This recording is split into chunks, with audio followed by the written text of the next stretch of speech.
Hi friends, welcome to Nishi vlogs. ఈరోజు నేను చెప్పే కథ పేరు సరైన తీర్పు. పూర్వం రామాపురం అనే ఊరిలో రామయ్య అనే వ్యక్తి గాజుల వ్యాపారం చేసేవాడు. ఆయన ఒంటరివాడు. ఓసారి గాజులు అమ్ముతూ చాలా దూరం వెళ్ళిపోయాడు. దీంతో తన ఇంటికి చేరడానికి చాలా ఆలస్యమైంది. రామయ్యది అసలే ఊరి చివరి ఇల్లు. జనసంచారం తక్కువగా ఉండేది.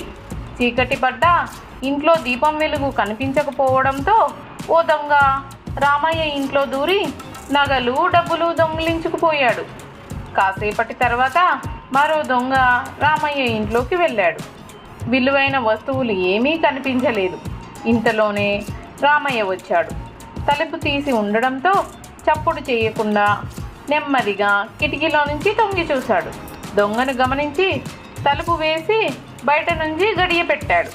కాస్త దూరంలో ఉన్న మిగతా ఇళ్ళ వాళ్ళను తీసుకొచ్చి దొంగను పట్టుకున్నాడు. దేహశుద్ధి చేసి రాజభటులకు అప్పగించాడు.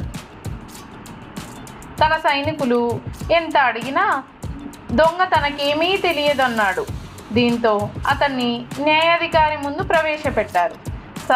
సరిగ్గా అప్పుడే రామయ్య ఇంట్లో నగలు డబ్బు దొంగిలించిన మొదటి దొంగను రాజభటులు మరో చోట పట్టుకున్నారు. విచారణకు తీసుకువచ్చారు. రామయ్య ఆ నగల్ని గమనించి అవి తనవే అని గుర్తించాడు. అతడు చెప్పిన వివరాల్ని దొరికిన సొత్తుతో సరిపోల్చడంతో న్యాయాధికారి వాటిని రామయ్యకు ఇప్పించాడు. దీంతో రెండో దొంగ, అయ్యా, దొంగ ఎవరో తెలిసింది కదా, నాకే పాపం తెలియదు అని రుజువైంది కదా, ఇప్పటికైనా నన్ను విడిచిపెట్టండి అని న్యాయాధికారిని వేడుకున్నాడు. నువ్వు ఏ వస్తువు దొంగలించలేదు, నిజమే, కానీ దొంగలించాలి అనే ఉద్దేశంతోనే రామయ్య ఇంట్లోకి దూరావు, కాబట్టి నీకు శిక్ష పడాల్సిందే అన్నాడు న్యాయాధికారి. ఇద్దరిని చెరసాలకు తరలించమని భటులను ఆజ్ఞాపించాడు.